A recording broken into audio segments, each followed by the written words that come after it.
warahmatullahi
warnanya juga warna terang, jadi agak kurang jelas.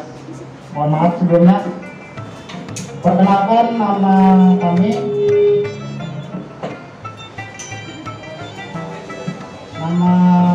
nama Ulun yang di atas, Aryo Setka Dardiri. Ini kawan Ulun. Ulun mengajar di seberang sekolahannya, jadi kami bertetangga berseberangan rumah lah ibaratnya tuh. Mohon maaf juga Ulun sambil berdiri Bapak Ibu lah. Kami di sini seperti yang sudah dijelaskan oleh Bapak Wardi tadi, kita calon guru penggerak. Jadi kami di sini hendak menularkan virus kepada bubuhan pian-pian. Mudah-mudahan bubuhan karena dua menyusul. Adapun motivasi kami sebenarnya dahulu itu bukan yang seperti yang sudah didengar guru penggerak katanya dari sekolah-sekolah maksudnya jadi pengawas, jadi tutor. Kalau sebelumnya kami tidak pernah dengar itu.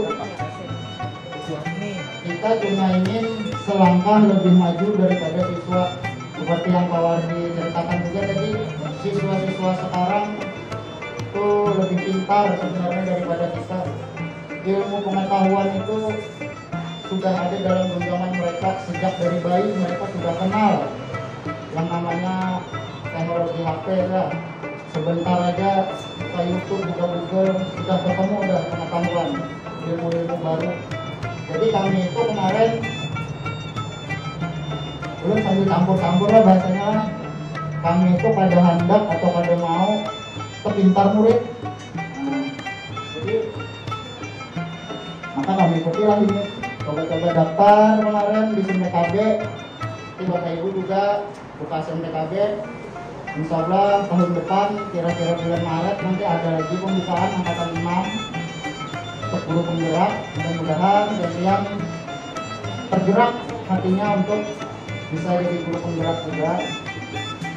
Jadi kami 4 kali tes kemarin itu dari menulis esai. Mungkin ada juga sebagian yang angkatan 3 kemarin yang mengikuti juga esai, TBS, simulasi mengajar, dan wawancara yang terakhir. Dan dilewati cukup mudah ternyata. Kami kesulitannya itu sampai hari ini ada jalan. Itu bagus. Kesulitan kita guru penggerak nggak ada ya sampai hari ini. Nah dulu hayalan kami, wah ini 9 bulan programnya menyita waktu. Ngajar di sekolahan pasti terbengkalai. Tapi lu mikirnya, karena kan COVID juga nih pandemi, dulu mikirnya seperti itu. Insya Allah bisa aja. Di rumah punya anak istri juga bakal pada kayak Rani. Oh ternyata ada. Ternyata tidak mudah ternyata. Seperti LMS juga, sering kita kalau ke pelatihan-pelatihan kan ada LMS. Nah dari LMS itu fleksibel waktunya. Kalau lu biasanya pagi sebelum berangkat sekolah mengerjakan sebentar sampai sekolahan, ngajar, pulang sebentar, kerjakan lagi, sudah selesai malam tidur seperti biasa di rumah, tidak ada masalah. Nah jadi ulun siasati seperti itu.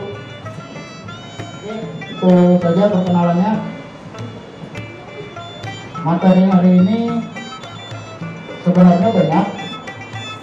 raspon kita pilah tentang budaya positif. Kelihatan Bapak Ibu, budaya positif. Ulun kebetulan saat ini membawakan perubahan paradigma, stimulus respon dan teori kontrol, disiplin positif dan motivasi perilaku siswa, dan yang terakhir keyakinan kelas. Nanti Mas Agus sudah ada lagi 4 materi yang akan kita bagi 2. Itu yang akan kita kenal. Nah, budaya positif apa kira-kira yang bubuhan kalian ini, bubuhan Bapak Ibu yang ada di sini terlintas di kepala kita? Apa sih budaya positif itu? Yang bisa jawab? Sama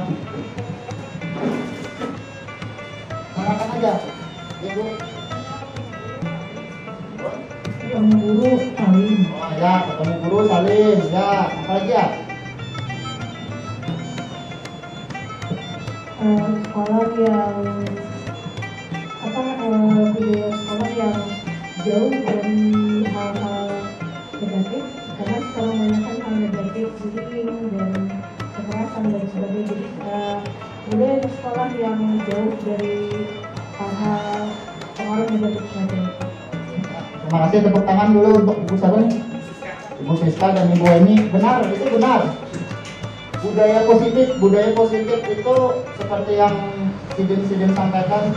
Budaya positif ini membuat sekolah atau lingkungan kita enak. Nah, sedangkan kita guru itu berarti lingkungan sekolah, ya kan, bukan rumah. Tapi kalau dibawa ke rumah, alhamdulillah juga lingkungan sekolah yang positif, aman dan nyaman. Jadi dengan adanya lingkungan sekolah yang enak menurut kita sebagai guru, tentu dalam mengajar lebih mudah, ya kan? Interaksi kita dengan murid enak, murid pun merasa aman dan nyaman dalam belajar. Pengetahuan yang kita transfer atau yang kita bagikan kepada murid tentu akan lebih maksimal sesuai dengan tujuan yang kita mulai dari awal tadi. Tujuannya itu untuk siapa? Lingkungan sekolah yang positif tadi untuk murid, bukan untuk guru.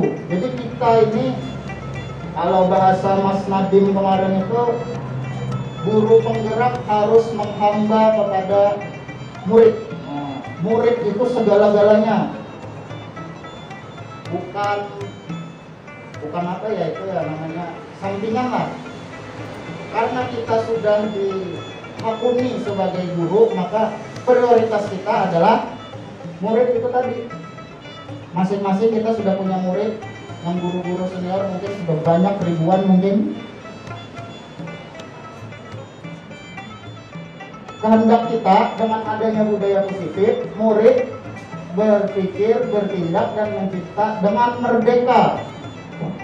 Merdeka artinya itu bukan sekehendaknya lah, tapi dengan bebas dia belajar seperti apa kita tuntun.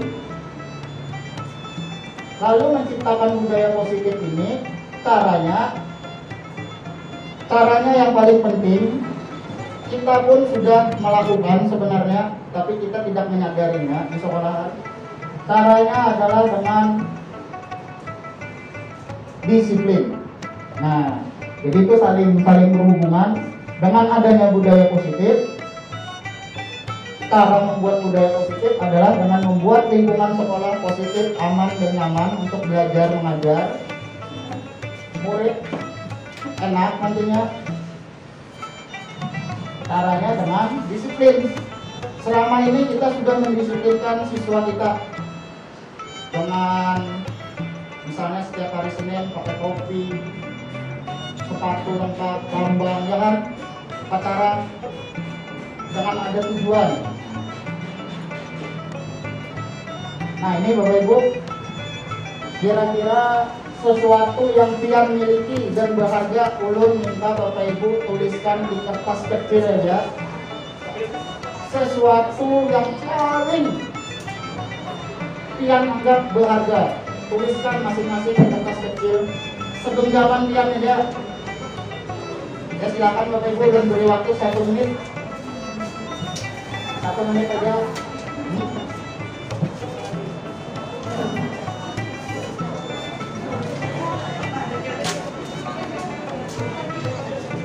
Satu menit aja lah. Yang paling penting bagi Bapak Ibu, kalau ulun kemarin saat dapat materi ini ulun tulis anak. Kenapa jadi anak? Karena ulun dengar visi yang anak. Jadi anak paling penting. Jadi dia nggak kenal lah sama istri. Itu kalau belum punya anak ulun tulis ini. Oh gitu. Berarti itu nomor 2. Tak kasih tahu istri dia. Atau misalnya SK CPNS, karena baru diangkat nih, itu paling penting. Atau yang masih bujangan tapi punya pacar saat ini paling penting. Nah, ya, apa yang paling penting bagi Bapak Ibu yang tuliskan di kertas, yang genggam, yang kuat, jangan sampai genggam itu artinya jangan sampai jatuh atau lepas ya, kita genggam yang kuat. Oke. Sudah Bapak Ibu. Kalau Mas Agus kemarin nulis apa? Nulis apa Mas yang masalah ini? Keluarga. Mantau dulu ya.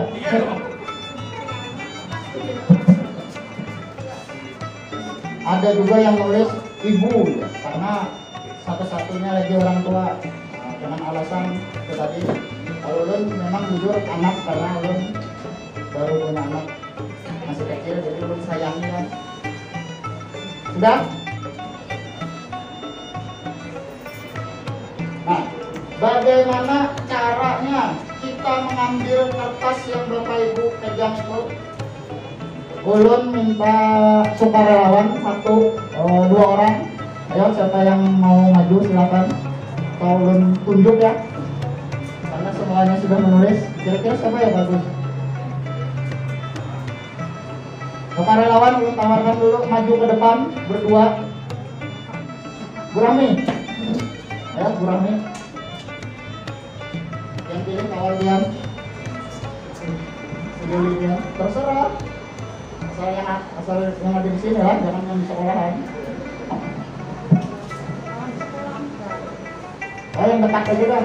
Oh, Ibu Rita. Ayo Ibu Rita. Kita lihat ini. Ulun memberi petunjuk ya. Ibu Rami, bagaimana caranya Rian mau mengambil kertas yang dimiliki Ibu Rita di tangannya Ibu Rita tuh? Iya, caranya bagaimana? Lakukan bagaimana? Praktekkan.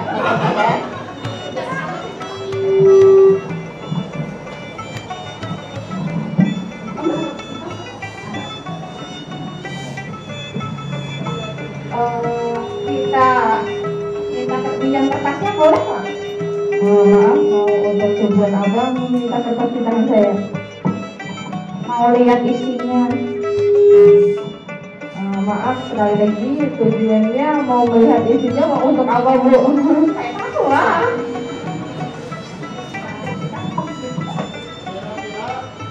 Ibu Rita mau nggak? Sedikit berat Pak. Sedikit berat, kenapa jadi sedikit berat? Karena ini menyangkut keluarga. Oh, berarti yang ditulis keluarga nih. Kira-kira berarti itu sangat berharga ya bagi Ibu Rita ya? Nah, sekarang kebalikannya. Ibu Rita mau ngambil punya Ibu Rami, bagaimana caranya? Pasti menolak Pak.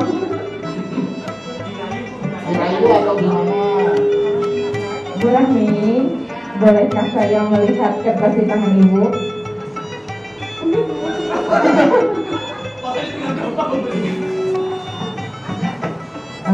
Saya ingin mengetahui apa yang Ibu pegang. Nggak ada Pak, nggak ada kertasnya. Itu tadi cara ya Bapak Ibu ya. Tapi sebenarnya ada lagi caranya. Caranya ulun minta maaf ya Bu Rahmi ya. Ulun panggil lama ya. Rahmi, sini kertasnya. Sini. Kamu nggak tahu kan siapa aku? Siapa? Aku ini jagoan pasar.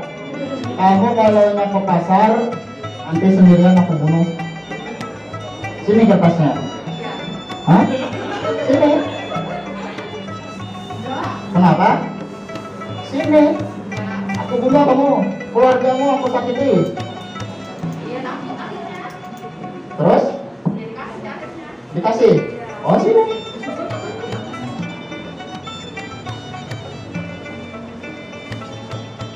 Tetap nggak mau? Nggak mau. Oke. Ulut ganti lagi. Ulut tadi jadi preman pasar. Sekarang ulut jadi Jokowi. Jokowi presiden. Ulut ganti sama Ibu Rita ya. Ibu Rita. Saya mau Pak Jokowi. Ya jangan bubur biasa aja. Nanti kan saya kasih sepeda. Ditunggu berarti panas sepeda. Mau sini untuk saya. Mungkin maaf Bapak mau melihat apa ya Pak? Mau menanyakan apa? Untuk saya saja ya kertasnya. Sebenarnya Pak ini kertas ini sangat berharga untuk hidup saya. Berhubung Bapak orang nomor satu yang saya anggap menjadi teladan di masyarakat, boleh Pak? Boleh. Padahal itu harga diri dia loh. Boleh. Sini boleh. Kalau dia mau kasih nanti belum angkat dia jadi dinas. Sebenarnya Pak kalau saya disuruh menunjukkan apa isinya, saya tidak membutuhkan apa? Jabatan. Iya, cukup Bapak melihat saja, saya sudah senang karena Bapak kan orang nomor satu yang menjadi teladan. Ini saya memiliki kekuasaan nih. Jadi kalau yang sesuatu yang berharga itu ibu kasih sama saya angkat ibu jadi kepala dinas pendidikan Kota Banjarbaru. Amin. Ya, mau? Tidak Pak. Jadi menteri dah, ganti Mas Nadiem. Ayo, kapan lagi loh kita punya kawan menteri ya kan? Tidak Pak. Tetap tidak? Tidak. Oke deh, terima kasih dulu untuk kawan-kawan berdua yang telah maju. Tangan dulu ya. Jadi itu tadi contoh kita melakukan pendisiplinan kepada siswa. Kita lakukan dengan paksaan. Seperti Ulun tadi memaksa Ibu Rahmi. Ulun berikan rayuan, janji manis, bujukan kepada Ibu Rita. Mereka tetap kekeh atau tetap bertahan nih ya kan? Tetap gak mau. Kira-kira Bapak Ibu pun seperti itu. Ya enggak? Sesuatu yang berharga tadi apakah akan kalian berikan cuma-cuma kepada Ulun? Ayo kira-kira. Atau ada yang jangan-jangan mau jadi menteri nih? Kita sama-sama ngayal. Ulun kan ngayal jadi presiden. Oke Bapak Ibu, itu tadi dinamakan ilusi. Nih, yang pertama ilusi guru bisa sebebas-bebasnya mengontrol murid. Suruh pakai sepatu hitam, suruh pakai topi saat upacara, suruh pakai lambang segala macam yang dijual sekolahan. Itu teori kontrol. Kita memiliki kekuasaan dan itu pun benar. Kita bisa melakukan. Yang kedua, penguatan positif, efektif dan bermanfaat. Bu Rani, kalian sudah pakai lambang sekolah, sudah pakai topi, mantap itu. Nah, Ibu Rani bingung, kesenangan. Esok-esok pakai lambang terus ya. Itu tadi namanya penguatan positif. Kita beri pujian. Terus ilusi bahwa orang dewasa memiliki hak untuk memaksa. Ulun paksa tadi Ibu Rahmi karena ulun gagal nih. Murid kita paksakan terus. Dan yang terakhir, ilusi kritik membuat orang merasa bersalah dapat menguatkan karakter. Kita kritik anak ini, siswa kita kritik, Mak, kamu salah pakai sepatu hitam. Pakai sepatu berwarna lain. Gunakan sepatu hitam. Itu kita kritik kan dia. Akhirnya apa anak itu? Anak itu nanti akan ketergantungan kepada kita. Anak itu akan terbebani. Sedangkan kita udah mau kayak itu. Disiplin itu muncul seperti saat sekarang kita memakai HP. Kalau Bapak Ibu ketika ketinggalan HP di rumah, pasti kalau ulun pribadi pasti mah periksa kantong, periksa tas, seperti semacam kebutuhan bahwa kalau itu nggak ada yang kurang. Atau pakai masker, sekarang rasa ada yang kurang, itu sudah muncul. Walaupun sebelumnya kita paksa, tapi akhirnya kalau ulun pribadi sudah terbiasa pakai masker, kayaknya lebih enak nih pakai masker. Biar ulun molek ibu yang di ujung sana, nggak kelihatan nih, padahal ulun mau ibu-ibu. Nah, ini menurut Stephen R. Covey, rubah dulu paradigma kita, pemikiran kita rubah dulu terhadap murid untuk bisa mengikuti kita murid itu. Tapi rubah dulu lah pemikiran kita dengan caranya berpikiran bahwa murid itu memiliki pandangan berbeda. Hari ini dia tidak pakai sepatu hitam, mungkin karena kemarin 2 hari hujan seharian, ada kering. Cari dulu alasannya apa. Semua perilaku ada tujuan. Oh, dia hari ini pakai sepatu berwarna, hari ini mau ujian lari, pakai sepatu olahraga, ada alasannya. Nah, ini pemikiran hanya kita yang bisa mengontrol diri kita sendiri, orang lain nggak ada. Seperti Ibu Rahmi dan Ibu Rita tadi, ulun mencoba mengontrol mereka, tetap tidak bisa. Hanya Sidin berdua yang bisa mengontrol, mau menyerahkan yang berharga tadi. Kita harus berpikir, bahasa Inggrisnya tuh yang pernah ulun dengar, win-win solution ya. Murid berpikir menang, kita juga menang. Bukan murid yang kalah, murid yang tersakiti, tapi kita yang karena memiliki kuasa, kita yang menang. Jadi jauh buang yang pemikiran menang kalah itu, tapi bikin menang-menang. Disiplin. Kira-kira apa nih disiplin artinya ya? Ibu, kira-kira disiplin apa? Mengerjakan sesuatu sesuai dengan aturan. Nah, itu Mengerjakan sesuatu aturan. mengerjakan sesuatu aturan. Ibu? Mengerjakan sesuatu aturan yang benar. Oke. Ya, itu disiplin yang kita pahami ya. Disiplin ini berasal dari bahasa Latin disciplina, artinya belajar sebenarnya. Belajar, latihan, atau pendidikan. Itu dari bahasa Latin zaman dulu, Socrates sama siapa tuh gurunya, ulun kurang ingat. Ulun ingatnya Socrates, siapa? Bukan. Nah, ya Plato. Nah, beliau itu yang menciptakan ini tadi. Tapi disiplin yang terjadi di sekolah kita seperti ini. Paksaan. Kita memaksa murid, timbullah ketidaknyamanan. Kenapa jadi tidak nyaman? Karena bukan dari diri. Sebelumnya ulun kada nyaman juga pakai masker, tapi karena sudah terbiasa, sudah dari dalam diri ulun kemana-mana rasa ada yang kurang, ulun pakailah masker selalu. Atau kecuali ada imbalan, ulun pakai masker karena ketemu polisi diberi duit 100.000, ulun pakai harus. Itu kalaunya ada imbalan ya. Tapi yang kita harapkan disiplin itu munculnya dari dalam diri, dari hati. Anak yakin bahwa yang dilakukannya ini benar, yang dilakukannya ini salah dan ada konsekuensinya. Bukan karena ada hukuman atau ada upahnya. Ini gambar siapa yo? Ya, gambar Ki Hajar Dewantara, Bapak pendidikan kita. Sidin menuangkan pikirannya di buku Sidin ini. Di mana ada kemerdekaan, disitulah harus ada disiplin yang kuat. Sesungguhnya disiplin itu bersifat self-discipline, yaitu kita sendiri yang mewajibkan diri kita. Tetapi itu sama saja Sebab jikalau kita tidak cakap melakukan self disiplin, wajiblah penguasa lain yang mendisiplinkan kita.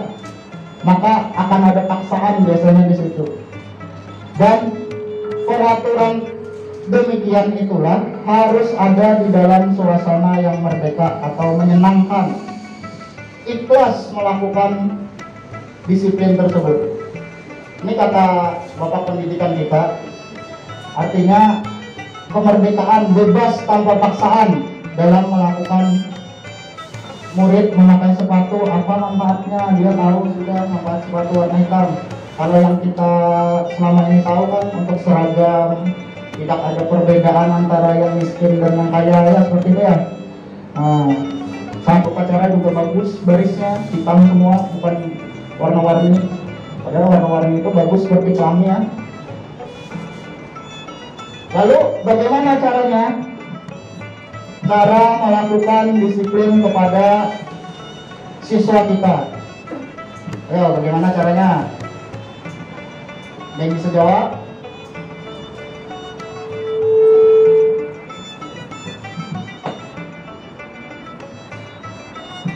Caranya lihat diri kita. Apakah kita sudah melakukan disiplin itu?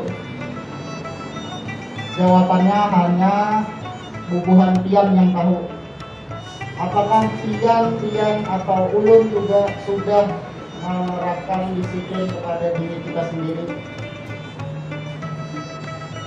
Disiplin itu dimulai dari motivasi. Seperti tadi Ulun memaksa atau memberi tuntukan kepada Ibu Rita dan Ibu Rahmi. Mungkin nanti mereka mau menyerahkan. Kalau seandainya itu preman bujur, kira-kira Ibu Rahmi menyerahkannya terancam. Nah, jadi Ibu Rahmi ini menyerahkan karena ketidaknyamanan atau takut. Ini biasanya kata-katanya dalam hatinya Ibu Rahmi ini. Apa yang terjadi seandainya ada ulun burung? Bisa mati Ibu Rahmi. Sekarang sudah berikutan premannya. Ini sebenarnya kata Abraham Maslow, ini orangnya, itu muncul dari faktor eksternal, motivasi eksternal atau dari luar, karena ada ancaman orang lain. Yang ulun lakukan kepada Ibu Rita juga bujukan, mengharapkan imbalannya Ibu Rita. Kira-kira kalau seandainya bujur deh, berduaan tuh pandir, kira-kira Ibu Rita aku naik akan lagi aku jadi menteri ya Ibu Rita ya. Nah, itu juga motivasi eksternal. Lalu yang kita harapkan, yang kami pelajari sama-sama, yang kita akan coba itu di sini, untuk menghargai diri sendiri atau faktor internal dari dalam diri kita, dari dalam diri siswa, itu yang harus kita buat. Tujuannya apa? Tujuannya tadi kembali menciptakan budaya positif di sekolah, namun ini lebih spesifiknya. Tujuan disiplin positif itu menanamkan motivasi yang ketiga atau motivasi internal tadi kepada murid-murid kita, yang dampaknya lama nantinya terbiasa. Ini sudah bangun guring langsung mandi, itu sudah terbiasa contohnya ya. Atau sekarang ini kita pakai masker, bawa HP, itu sudah terbiasa, dampaknya jangka panjang. Kalau dengan hukuman, dengan paksaan, terus maksudnya ada bergurunya pakai doang, tidak akan terpengaruh lagi dengan hukuman atau imbalan, karena sudah terbiasa tadi. Kalau ulun mohon maaf yang non muslim, biasanya kita kalau terbiasa sholat sudah ajan nih, langsung segera sholat karena kita berada di jalan kiri. Kalau ulun lagi halus itu menghadani abah dulu nama hambati hanyar mau. Padahal kalau dari dalam diri ada perlu lagi menghadani hambati. tetap berperilaku baik, berlandaskan nilai kebajikan. Nah, selalu wakil dengan murid kita. Lalu, bagaimana cara kita menjadi guru untuk menanamkan disiplin positif yang positif ini kepada murid-murid kita? Bagaimana, Bu Rami? Sebagai guru untuk menanamkan disiplin positif dan positif kepada murid kita. Mungkin dengan cara kita mendekati, kemudian memberi disiplin itu dengan cara yang disukainya. Tepuk tangan dulu untuk Bu Rami. Siapa lagi mau menjawab? Bapak Iwan. Kira-kira bagaimana Pak cara Bapak memberikan pengaruh yang baik? Memberikan pengaruh yang baik. Memberikan pengaruh yang baik. Wah, mantap. Tepuk tangan. Siapa lagi mau menjawab? Boleh? Bapak? Bisa dengan memberikan contoh yang baik, kemudian juga memberi hadiah, ya memberi penghargaan tadi. Terima kasih Bapak. Benar, itu benar juga. Kata Pak Iwan itu benar, Ibu Rahmi. Nah, kita berikan keteladanan dari kita dulu. Kita berikan contoh, ya Bapak Ibu. Lalu yang kedua, motivasi. Motivasinya bisa dalam bentuk apa saja. Dan yang terakhir untuk membiasakan adalah keyakinan kelas. Pernah dengar Bapak Ibu keyakinan kelas? Atau baru dengar? Baru dengar. Belum juga baru dengar. Saat ikut guru penggerak ini, ternyata selama ini kita jauh sekali melencengnya. Kita biasanya dengan tata tertib peraturan itu adalah paksaan sebenarnya. Tapi kalau dengan keyakinan kelas tidak ada, tapi dari dalam diri siswa kita. Nah, itu mengapa peraturan? Mengapa tidak peraturan? Mengapa harus keyakinan kelas? Di sini jawabannya. Keyakinan lebih dapat menggerakkan. Ulun yakin orang ajan langsung sholat, yakin bahwa dulu itu tanpa menghadang disuruh lagi, karena sudah terbiasa terbentuk. Lalu bagaimana membuat keyakinan kelas? Caranya mudah dan selama ini pun kita lakukan. Ulun ada menyadarinya juga, ternyata itulah keyakinan kelas. Nih, silakan Bapak Ibu baca. Prosedurnya adalah mempersilakan murid bercurah pendapat, saling. Hari ini kita KKJ diam-diam silakan memperhatikan tulisan. Itu kan sudah mulai membuat keyakinan kelas. Kalau di kelas kita jaga kebersihan, perhatikan guru saat berbicara, baju masuk, kayak itu misalnya. Nah, catat semua masukan siswa, lalu susunlah sesuai prosedur pembentukan keyakinan kelas. Ganti kalimat negatif menjadi kalimat positif. Ini contohnya. Agak kecil ini tulisannya. Ajak murid-murid menemukan nilai kebajikan. Contohnya, berjalan di kelas, dengarkan guru, datanglah tepat waktu. Itu bisa kita buat dari satu keyakinan untuk saling menghormati. Nah, tulis saja saling menghormati. Lalu tinjau ulang keyakinan kelas bersama-sama. Apakah benar sudah keyakinannya seperti itu? Setelah keyakinan dibuat, sudah kita tinjau, kita tanda tangani sama-sama. Murid akan senang ya. Lalu keyakinan ditempelkan di pojok kelas, boleh di mana aja yang mudah diakses oleh siswa kita. Oke Bapak Ibu, ini saja materi dari Ulun. Ulun minta maaf sebelumnya, Ulun di sini berdiri di depan bukan karena Ulun ini lebih tahu atau komentarnya lah, tapi kebetulan kami berdua lebih dulu dapat materinya. Mungkin seandainya hubungan Pian dua yang berdiri di situ untuk membagikan pemahaman ini. Oke, terima kasih. Belum ucapkan atas perhatiannya. Sekarang Ulun biasanya manggil ini Mas Wai. Kita ya Mas Wai, kita dari perjabatan satu kamar. Terus sekarang ulun berdekatan lagi. Ya Mas Wai, terima kasih Bapak Ibu. Wassalamualaikum warahmatullahi wabarakatuh.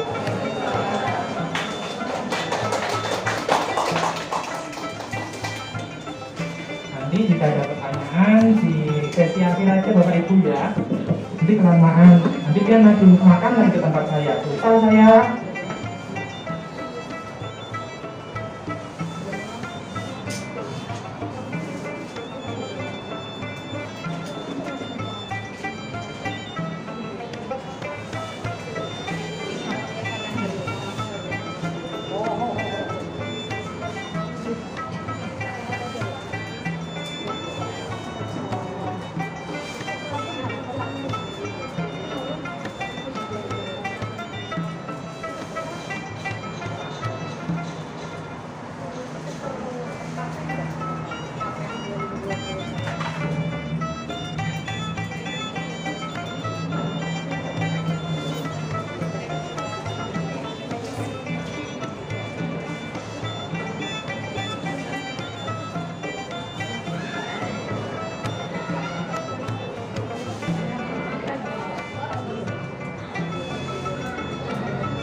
Baik Bapak Ibu, silakan sambil dinikmati snacknya. Sudah dapat semua ya? Oh.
Baik, setelah ini nantinya materi akan disampaikan oleh narasumber kita yang kedua, yaitu Bapak Waluyo Agus Widodo SPDSD dari STM 1 Landasan Ulin Barat. Sambil menunggu silakan Bapak Ibu semua dinikmati snacknya.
Bismillahirrahmanirrahim.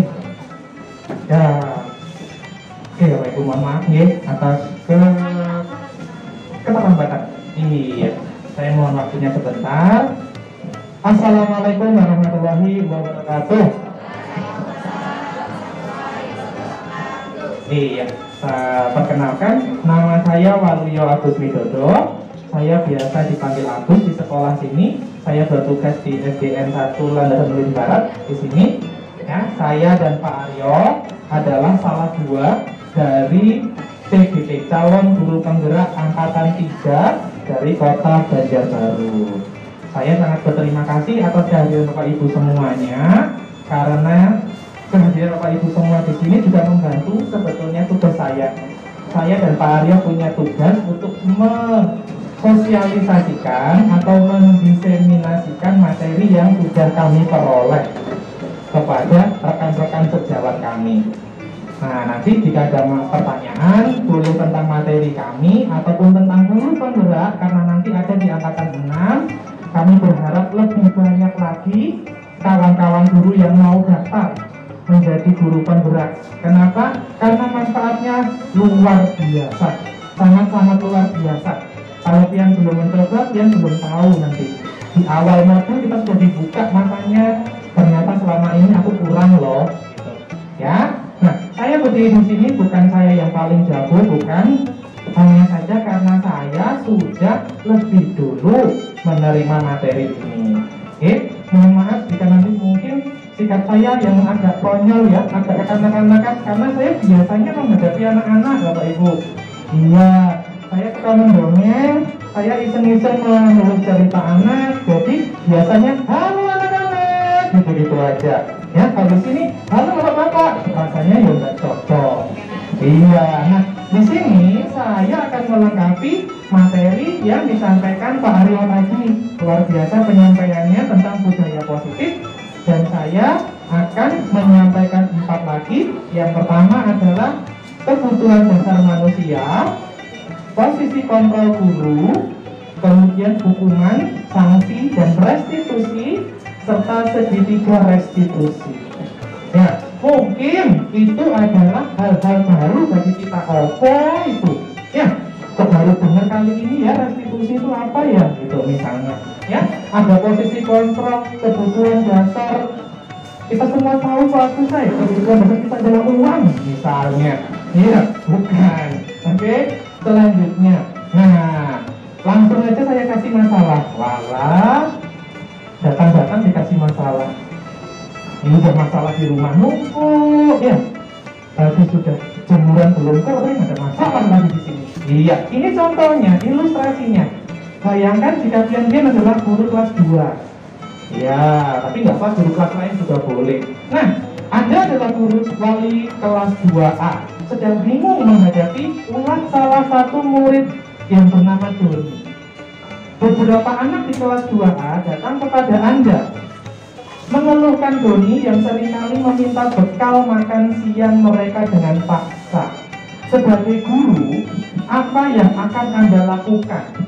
Pertanyaannya adalah, apa kira-kira alasan Doni melakukan hal itu? Nah, coba Bu Maria, kira-kira kalau menurut Pian, Doni ngerampas bekal anak lain itu karena apa? Mungkin di rumah nggak dikasih makan. Oke, mungkin nggak sarapan ya, mungkin nggak dikasih makan ya. Ya, mungkin harusnya orang tuanya bisa. Oke, menurut Bu Maria. Oke, kalau menurut Ibu kira-kira apa alasan Doni melakukan itu? Bayangkan aja. Lapar mungkin. Ya, lapar, hampir sama Bu ya. Oke, ada yang selain lapar? Coba Ibu Hamda. Mungkin nggak dikasih uang jajan buat jajan. Ya, nggak dikasih uang jajan. Oke, Bu Siska. Anti mainstream lah. Iya. Mungkin Doni mencari perhatian karena ingin menunjukkan eksistensinya di kelas. Ada yang karena nggak dikasih sarapan, karena lapar, karena nggak dikasih uang saku, karena ingin mencari perhatian. Iya, karena kita menduga-duga betul semua. Itu adalah kebutuhan dasar manusia. Yang pertama, jika dia lapar, jika dia nggak dikasih makan, jika dia nggak dikasih uang saku, dia merampas punya orang, itu kebutuhan untuk bertahan hidup. Kebutuhan bertahan hidup berhubungan dengan hal-hal fisik, fisiologis. Nah, misalnya pengen kendaraan, pengen uang, pengen makan, pengen kesehatannya, itu untuk bertahan hidup. Tapi jika dia seperti katanya Ibu Siska, aku senang loh dipanggil Ibu Guru, katanya. Ada anak yang seperti itu. Aku ingin loh diperhatikan guru, berarti dia cari perhatian. Itu kebutuhan yang kedua. Nah, ya, dia ingin diterima, dia ingin menunjukkan eksistensinya. Aku mau manjur loh, woi, apa tuh, woi, gitu. Yang kedua adalah penguasaan, karena dia ingin menunjukkan seperti Pak Aryo tadi, aku premannya sekolah ini, misalnya. Ya, semua harus tunduk padaku. Nah, kita ternyata punya kebutuhan itu Bapak Ibu, ya, tidak hanya anak-anak kita saja. Selanjutnya untuk kesenangan mungkin, ya, saya ngambil bekalnya Ibu Desi misalnya. Ibu Desinya nangis, saya makan dia, lucu ya mukanya. Nah, itu hanya untuk kesenangan saja. Nah, ada lagi satu, kebebasan. Nah, ya, jika dia bosan dia masuk di kelas, aku sudah selesai mengerjakan tugas, terus ngapain dia? Gangguin teman kan? Nah, iseng-iseng aja katanya. Ya, aku bosan, aku pengen hal-hal baru. Nah, itulah 5 kebutuhan dasar dari manusia. Jadi, apa yang dilakukan murid-murid kita, Bapak Ibu ya, di kelas, dia mungkin rame di kelas, mungkin dia bandel, mungkin dia nggak ngerjakan PR, mungkin dia melanggar peraturan, semuanya pasti ada alasannya. Ya, nah, di sini kita diajarkan jangan langsung ditunjuk, kamu salah, push up. Nah, tapi gali dulu, kenapa dia melakukan hal tersebut? Nah, sekarang nih hubungannya, ada hukuman, sanksi, dan restitusi. Kira-kira sama nggak hukuman dengan sanksi? Biasanya ya ada ya, di soal anak-anak SD. Jika kita di jalan tidak memakai helm, maka kita akan terkena sanksi misalnya, ya. Jika kita melanggar peraturan, maka akan dikenakan sanksi lagi. Oke, samakah sanksi dengan hukuman? Beda. Apa coba bedanya kalau menurut sampean, Ibu Rati? Hukuman itu berupa hukuman fisik. Kalau sanksi itu berupa uang, bisa berupa gimana sih? Baiklah, itu menurut Ibu Rati betul, nggak ada yang salah. Sekarang kita cari tahu bedanya, ya. Hukuman, sanksi, dan restitusi. Ada kasus lagi, ada masalah lagi, ya. Datang ke kakak di sini kok dikasih masalah aja sama Pak Agusnya. Nah, ada Anto jarang sekali hadir di dalam pembelajaran online atau pembelajaran jarak jauh. Pada saat hadir pun, Anto seringkali menggunakan kata-kata kasar di kolom chat, mengejek teman-temannya. Hal ini sungguh sangat mengganggu dan beberapa orang tua murid yang mengikuti pembelajaran daring mengeluhkan tentang perilaku Anton. Sekarang Pian adalah gurunya. Kira-kira apa yang akan Pian lakukan? Yo, ada murid kita nih Anton nih, ngomongnya kok nggak jelas ya, ngomongnya jorok-jorok nih, ngomongnya kasar nih. Kalau Pak Baik pada saat daring misalnya Zoom gitu kan, diingatkan aja. Ingatkan. Ini lewat chat Bapak. Iya. Ini saya jadi ingat kayak ya, kayak DPR itu langsung mute gitu ya. Oke, boleh ya. Nah, kira-kira kalau Anda jadi gurunya Ibu Weni, pian hukum atau pian sanksi? Sebelumnya saya cari tahu dulu, cari tahu kenapa dia nggak. Karena ini sebenarnya ada kejadian nyata di sekolah kami. Ada seperti ini, kelas 2, dia semakin nggak naik. Dan dia ngirim sesuatu di grup yang nggak layak dilihat sama orang lain. Jadi kami kemarin pertama kami lihat track recordnya seperti apa. Ternyata memang kurang perhatian di rumah karena adikku banyak bu fotonya. Jadi kami lihat dulu, nggak bisa langsung hukum sanksi. Jadi kami tanyakan dulu kenapa HP juga belum. HP orang tua bapak. Jadi gambarnya itu dapat dari orang tuanya. Nah, jadi kami nggak mungkin nyalakan anak. Kami nggak tahu nih gambar apa. Langsung aja kirim. Jadi orang tua marah bapak ibu. Orang tuanya marah kenapa? Orang tua yang lain maksudnya. Orang tua grup yang lain. Ada gambar yang nggak senonoh di grup. Buat pemain lalu lah sebagai wakil kelas kenapa gitu. Jadi memang untuk hukuman atau sanksi kemarin kami nggak ini langsung memanggil orang tuanya kenapa jadi seperti itu. Mereka mengakui kesalahan. Memang data yang nggak baik di dalam HP itu saja. Untuk anak kami kemarin cuma memberikan bimbingan bahwa ini salah dan ini yang benar. Terima kasih. Ini luar biasa. Benar ya, kadang-kadang kita ternyata pernah mengalami hal yang seperti itu kadang, ya. Apalagi kalau misalnya ada murid saya itu punya grup chat tanpa saya, tanpa gurunya, luar biasa. Jadi bebas ya ngomong-ngomong ya, itu. Tapi ada orang tua ya, apa ya misalnya kayak mata-mata gitu ya. Jadi ngasih info ke saya, ternyata kok anak-anak ini loh ngomongnya begini gitu. Nah, jadi malah lebih liar kayaknya kalau nggak ada gurunya itu ya. Nah, sama kayak kita kalau guru kita nggak ada kepala sekolah ya. Oke. Selanjutnya, nah kita akan maaf ya nggak begitu kelihatan ya. Saya bacakan aja. Nah, inilah perbedaannya hukuman, disiplin dan restitusi. Yang pertama, hukuman itu menyakitkan dan harus terjadi. Kalau sanksi harus terjadi, tapi belum tentu dia menyakitkan. Tapi kalau restitusi hanya pilihan. Kita kembalikan ke anak. Mau nggak melakukannya? Kemudian tidak nyaman untuk murid dalam jangka waktu panjang kalau hukuman. Ya, kalau sanksi dalam jangka waktu pendek. Tapi kalau restitusi kita menguatkan karakter anaknya. Kemudian kalau hukuman korban dapat keadilan. Nah, misalnya ada anak yang dibully sama kawannya. Nah, pembulinya menghukum. Berarti anak korban bulinya mungkin dalam hatinya senang loh, gitu ya. Tapi kalau sanksi korban diabaikan, bisa korban dapat keadilan, bisa juga tidak. Misalnya, ya kawannya menumpahkan air minum. Nah, korbannya diam saja nggak apa-apa, tapi yang pelakunya disuruh membersihkan. Ya, korbannya nggak dapat ganti, ya nggak apa-apa, itu kalau sanksi.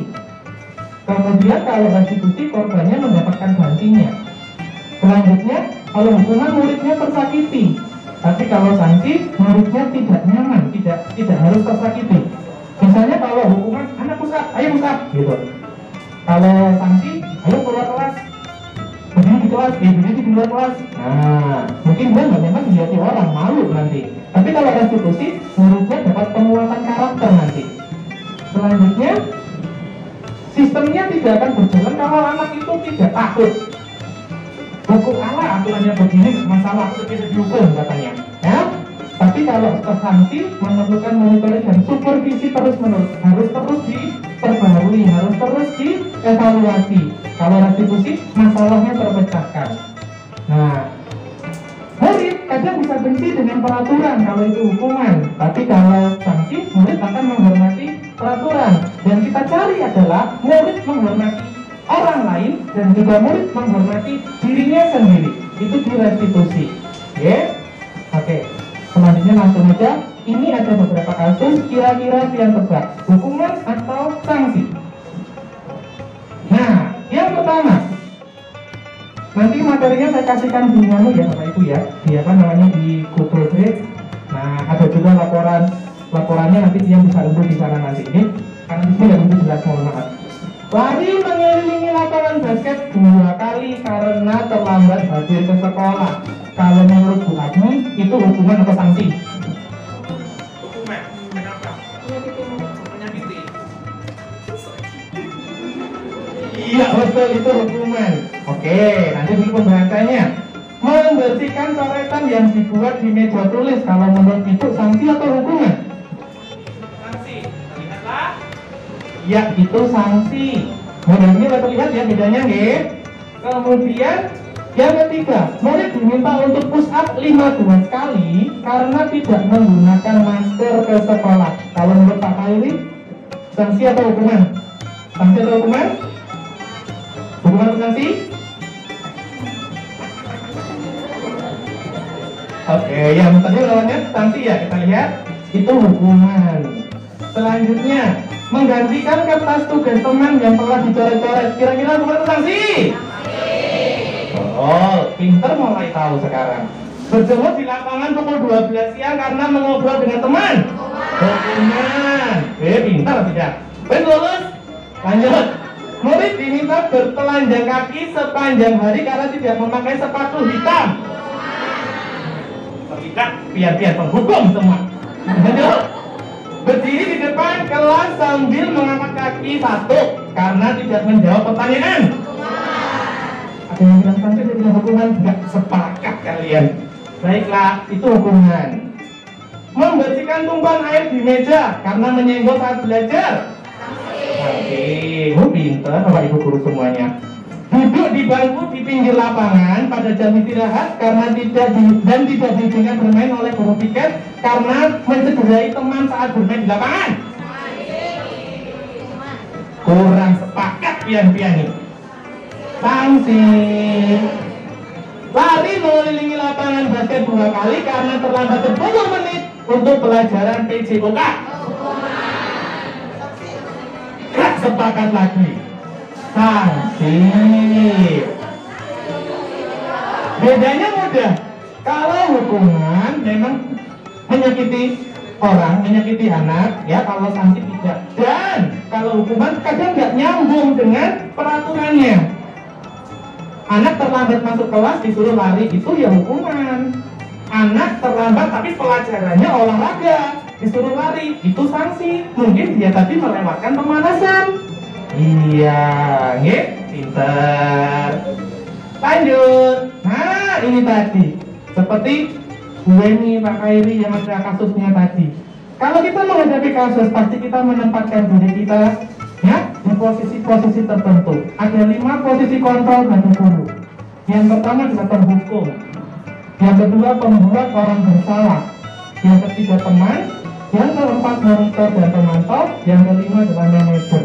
Nah, nanti kami amati kalau pasti pernah menghadapi anak yang bermasalah. Anak yang ngerjakan PR, anak mungkin bertengkar dengan temannya, ya, anak yang mungkin membolos atau banyak bermasalah. Nah, sampai ada di mana? Yang pertama adalah penghukum. Nah, ini mudah nih. Kadang kita kalau emosi ya, ada masalah rumah tangga di rumah, anak nggak bisa jawab di sekolah, makin ya kita nih stres. Ya, disuruh buat jawab, apa disuruh baca di handphone, kebanyakan. Nah, ya, penghukum suaranya tinggi, menghardik, udah tahu semuanya, ya, melotot lah, pokoknya nggak ada namanya baik-baikan, salah semuanya. Ya, akibatnya anak-anak mungkin marah dan kadang bisa membenci gurunya. Bisa juga mendendam. Ingat ya Bapak Ibu ya, nanti kalau dia dewasa pasti ingat loh. Iya, saya juga sama ya. Itu penghukum, semua sudah tahu.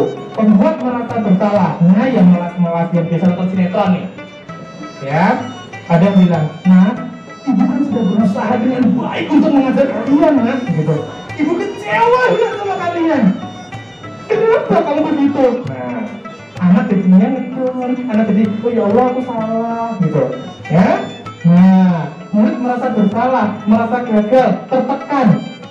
Nah, tapi nggak semuanya begitu ya murid-murid kita ya. Kadang salah pun udah salah gitu. Sekarang juga bisa lupa.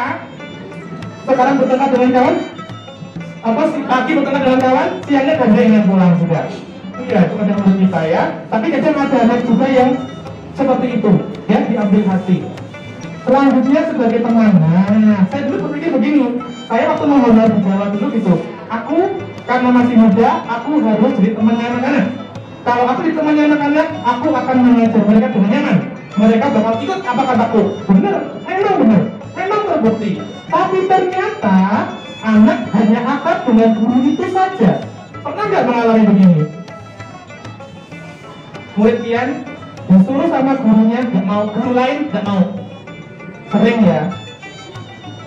Misalnya ada yang lewat, terus guru kelas 1, sama guru kelas 5, murid pian, ada yang lewat di depan guru kelas 1. Nah, tolong Pak, buangkan sampah itu minus.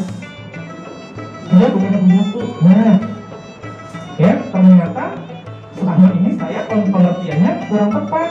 Tidak hanya jadi teman anak-anak itu, nanti kalau jadi teman bahaya. Ya, ada muridnya di kelas 4 itu akrab benar di sekolah saya, akrab benar dengan gurunya, luar biasa. Baik kan, rumahnya jauh disamperin. Pas naik ganti guru, gurunya beda sikapnya, wataknya beda. Ini kisah nyata, ya. Tapi nggak masuk ke Indonesia. Ya. Jadi waktu ada yang ulang tahun, nah, Bu, ayo kita kerjain anak ini, Bu, dia ulang tahun. Ibunya sama istri anti yang seperti itu nggak kan? Nggak usah, itu apa gitu. Apa jawaban muridnya? Biar nggak asik, nggak kayak guru kelas 4. Nah, beneran itu. Ya, karena mungkin guru yang kelas 4 sudah sangat menjadi teman anak-anaknya. Selanjutnya, pemantau.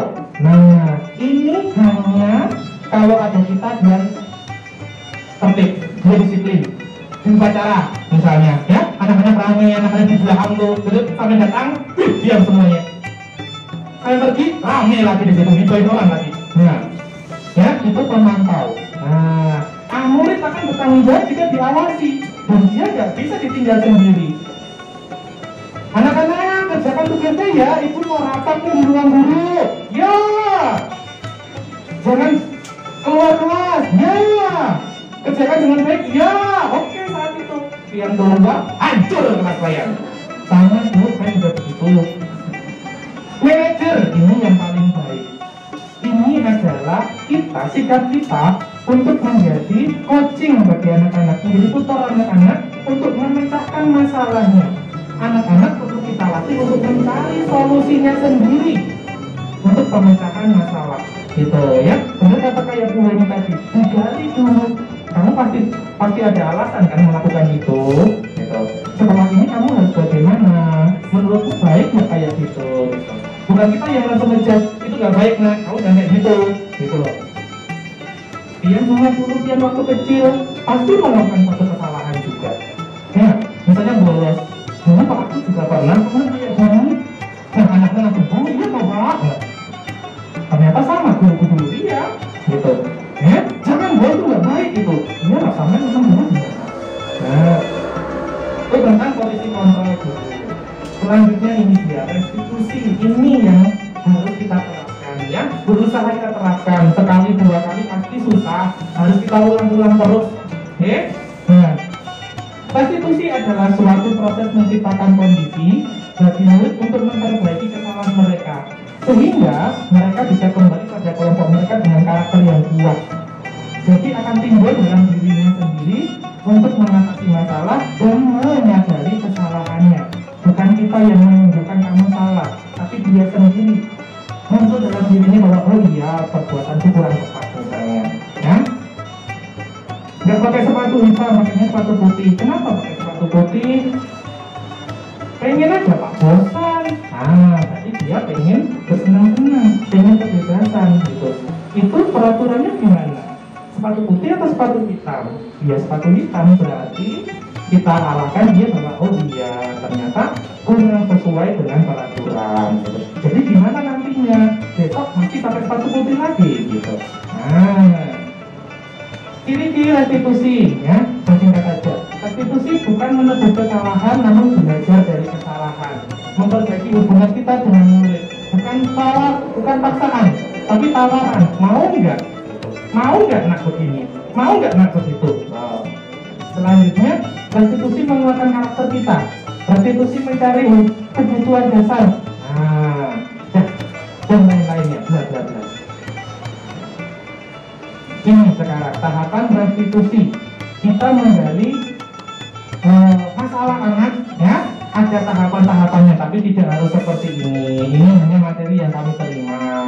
Ada 3 yang pertama adalah menstabilkan identitas, kemudian validasi tindakan yang salah, dan menanyakan keyakinan. Nah, seperti apa sih itu? Seperti ini. Menstabilkan identitas itu bertujuan untuk mengubah identitas anak dari yang gagal menjadi anak yang sukses. Nah, contohnya nggak apa-apa nah, berbuat salah itu biasa. Bapak ibu dulu justru pernah salah juga. Nah, kita bisa kok menyelesaikan masalah ini, tuh, ya. Nah, bapak nggak mencari ke siapa yang salah, tapi kita mencari solusinya. Nah, biar anak tenang dulu kalau ada masalah, biar dia mulai terbuka dengan kita. Berikutnya, validasi tindakan yang salah, bertujuan untuk mencari tahu kebutuhan dasar dari suatu tindakan tadi. Yang mana kebutuhan sebetulnya ini anaknya perlu apa sih, gitu. Nah, biasanya mungkin kamu pasti punya alasan kan, kenapa kamu melakukan itu, gitu, ya. Jambak kawannya, kamu pasti tahu, kamu tadi ngapain gak bisa jambak kawanmu. Nah, senang-senang aja pak, misalnya. Ya. Kenapa kamu merampas uang kawanmu? Kenapa kamu malakin kawanmu? Nggak dikasih uang saku pak. Nah, jadi dia perlu kebutuhan bertahan hidup. Menanyakan keyakinan bertujuan untuk memunculkan motivasi internal. Inilah motivasi internal itu motivasi dalam diri anak-anak untuk mau mengakui, mau mengganti, mau meluruskan masalah dan mencari solusinya.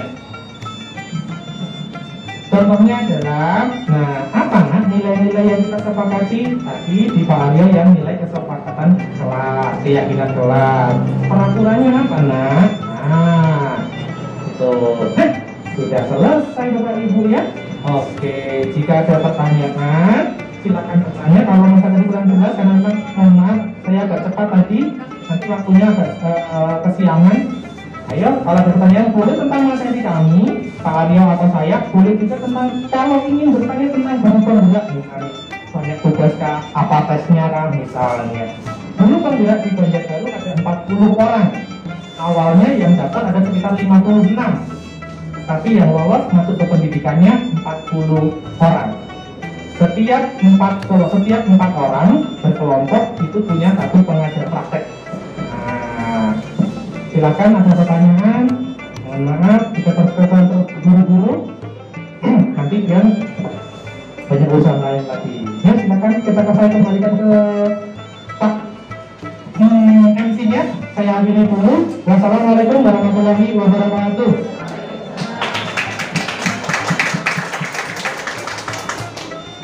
Baik Bapak Ibu, sampai di sini apakah ada pertanyaan?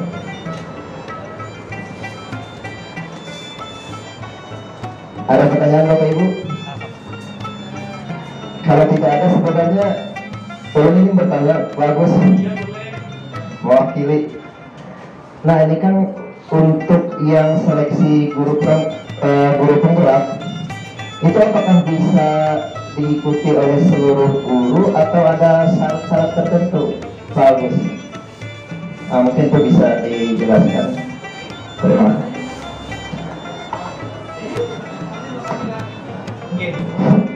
Iya, terima kasih Pak. Iya Pak Dikir ya? Nah iya. Apakah bisa diikuti oleh semua guru atau tidak? Jawabannya adalah tidak. Hanya guru yang selain dari Kementerian Agama. Nah, jadi yang dari pendidikan dasar, jadi mas kalau punya guru agama kayaknya belum bisa. Kalau menurut saya ya, kalau saya apa namanya, pengetahuan saya. Tapi mungkin itu baca boleh. Iya, itu Bapak Aryo ya. Ada nggak guru agama teman kita? Iya, kayaknya kalau dari Kementerian Agama belum ada. Oke, jadi semuanya boleh, honorer boleh, ASN boleh, minimal sudah mengajar 5 tahun, tapi ada revisi lagi di angkatan 5 ini tidak perlu menunggu 5 tahun, dia sudah boleh mendaftar.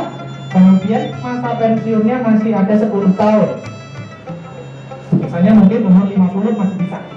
Kenapa? Karena nanti bagaimana beliau menerapkannya ke kelas setelah beliau lulus dari guru penggerak.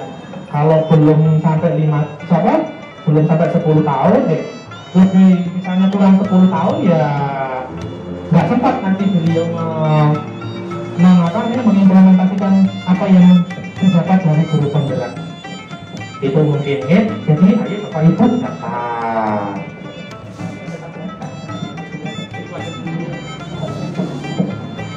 Bagaimana Bapak Ibu? Ada pertanyaan? Kalau tidak ada mungkin ada pertanyaan lagi nih Pak.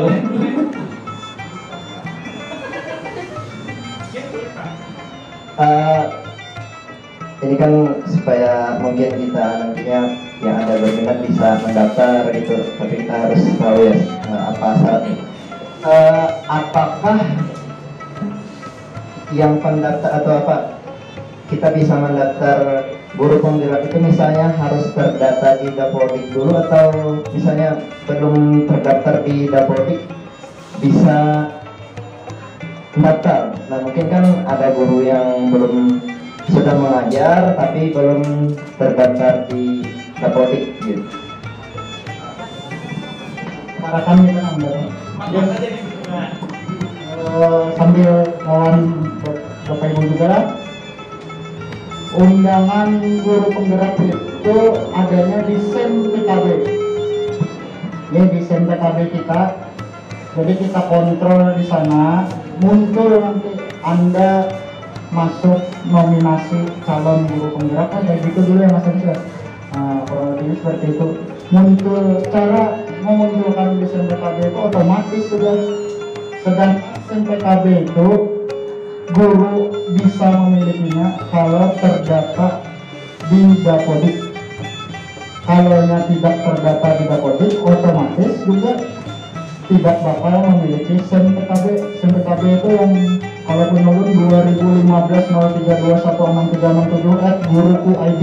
Nah, kan bagian dulu apalagi yang di bawah angkatan 2015 kita pernah UKG dulu ya. Itu kan dikasih itu nomor itunya tadi.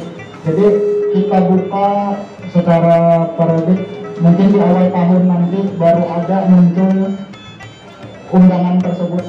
Kalau ada muncul undangan, langsung aja kan klik ikuti. Insya Allah pada rugi. Ya bagaimana? Terima kasih Pak, sangat jelas sekali. Sampai sini ada pertanyaan mungkin dari Bapak Ibu? Ya tanya tak kasih hadiah.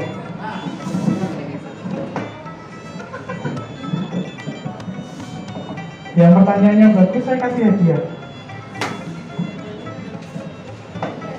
Silakan bertanya.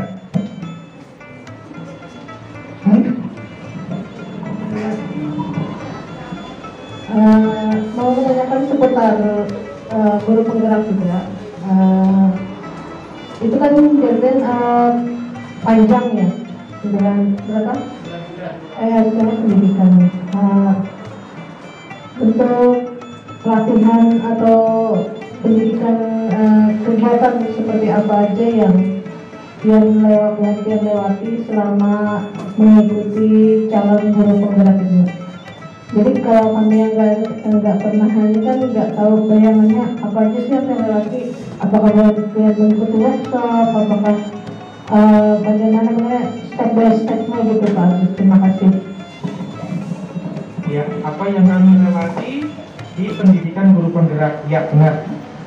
Mungkin bayangannya 9 bulan setiap hari akan ada Zoom, akan ada gimmick, akan ada diskusi, akan ada tugas gitu mungkin. Saya dulu juga membayangkan seperti itu. Saya dulu hampir tidak mendaftar, hampir belum mendaftar. Karena mikirnya kayak gitu ya, 9 bulan saya ngapain aja. 9 bulan itu kan capek gitu. Nah, kemudian dorongan dari istri saya, daftar, akhirnya saya daftar. Tidak seperti yang kita bayangkan Bapak Ibu. Oke? Ada 3 modul. Modul 1 ada sampai 4 bab. Modul 2 ada 3 bab. Dan modul 3 juga ada 3 bab. Apa sih yang kami lewati? Yang pertama, belajar secara mandiri. Materinya ada di LMS dari SEM PKB. Bisa membaca PDF-nya, bisa menonton video. Yang kedua, berdiskusi di LMS. Ada kawan yang bertanya, kita jawab, tapi tidak wajib. Kita mau komentar tidak apa-apa, nggak komentar dia tidak apa-apa. Mungkin hanya saling tukar pendapat saja. Yang ketiga, diskusi tugas yang dinilai. Ya, itu ada tagihannya, ada rubrik penilaiannya. Bikin poster, bikin peta pikiran, bikin video. Itu disesuaikan dengan minat kita masing-masing. Misalnya, buatlah resume modul ini misalnya, buatlah visi guru penggerak versi Pian. Tuangkan dalam media yang Pian sukai. Kalau saya bikin dari poster karena saya suka gambar. Kawan boleh saja, tidak apa-apa. Itu. Kemudian ada diskusi daring dengan fasilitator dari P2TK IPA dari Kemendikbud sana. Seminggu sekali biasanya. 2 kali. Yang pertama diskusi, yang kedua presentasi. Ini aja lewat Google. Kadang 2 minggu sekali, kadang seminggu sekali, tergantung waktu merekanya. Itu pun juga waktunya tidak mengganggu Pian mengajar, kadang sore atau kadang setelah pulang sekolah. Kemudian ada pendampingan individu. Ini tugasnya PP, pengajar praktik. Pian nanti ada punya kelompok. Saya ada kelompok dengan 3 orang lainnya kawan saya, dari TK, dari SD, dari SD dan dari SMP. PP kami keberuntungannya adalah Ibu Ingrid. Jadi beliau memantau kami setiap bulan, 1 bulan sekali, akhir bulan datang ke sekolah, tanyai apa saja kemajuan Pian, apa saja kendala Pian, apa yang sudah Pian lakukan setelah Pian dapat materi itu. Kemudian sebulan sekali juga ada namanya Lokakarya. Lokakarya itu pertemuan semua calon guru penggerak. Kami semalam sudah Lokakarya kedua ya. Ya, yang pertama Lokakarya ke-0 ini pembukaan masih daring karena pandemi. Kedua Lokakarya pertama juga masih daring lewat Google. Dan ketiga Lokakarya kedua kami di hotel Depan. Nah, Depan Bino di sana. Ngapain aja? Menerima materi dari PP tadi, pengajar praktek, diskusi, presentasi, biasa saja. Itu senang-senangnya kita di Lokakarya. Sambil ketemu kawan-kawan sambil ya kayak kita pelatih kalau di hotel itu. Nah, itu bayangannya. Terus 9 bulan ini gimana gitu? Sebetulnya diminta Pian itu meluangkan sedikit waktu per harinya. Tapi jika sampai sibuk dirapel juga bisa. Nggak harus sehari buka terus bukan. Anjurannya memang sehari dibuka, ada tugas apa, ada apa gitu. Tapi kalau sampai mau merapel misalnya hari ini nih, aku mau lanjut tugas ini selesai, besok nganggur. Atau hari ini nih, misalnya anak-anak ulangan nih, terus nggak bisa sampai selama seminggu, udah Sabtu kerjakan dirapel bisa juga. Tidak yang terlalu memberatkan tidak ada. Materinya sangat bagus sekali, bagus pokoknya. Saya dulu kalau saya nggak datang saya rugi, tapi untung alhamdulillah saya dapat. Gitu. Mungkin itu sedikit kegiatannya. Bangga, Pak Arya. Nambahkan sedikit, menyenangkan aja Bu ya. Sudah 3 bulannya sudah kayak apa ya, sudah jadi kebiasaan, sudah enak gitu nah. Nggak terasa 3 bulan ini tanggal 8 Lokakarya lagi, ke hotel lagi, dapat uang saku lagi, nah dapat tas baru lagi. Baik, mungkin itu Bapak Ibu semua jawaban dari para pemateri. Mungkin untuk kegiatan hari ini kita cukupkan sampai di sini dulu. Bapak Ibu, mudah-mudahan nanti kita bisa bertemu di acara kegiatan KKG berikutnya. Mudah-mudahan yang di sini nantinya kita bisa sama-sama mendaftar guru penggerak. Untuk menutup kegiatan pada hari ini, marilah kita sama-sama mengucapkan hamdalah 3 kali, istighfar 3 kali, dan disempurnakan dengan membaca doa kafaratul majlis. Subhanallahumma wa bihamdika asyhadu an la ilaha illa anta astaghfiruka wa atubu ilaik. Demikian kegiatan hari ini. Terima kasih. Saya akhiri. Wabillahi taufiq wal hidayah. Wassalamualaikum warahmatullahi wabarakatuh. Terima kasih Bapak Ibu, berelaan mohon maaf jika kami ada kesalahan kata, kesalahan sikap. Mohon maaf. Sampai berjumpa lagi di kegiatan kita berikutnya.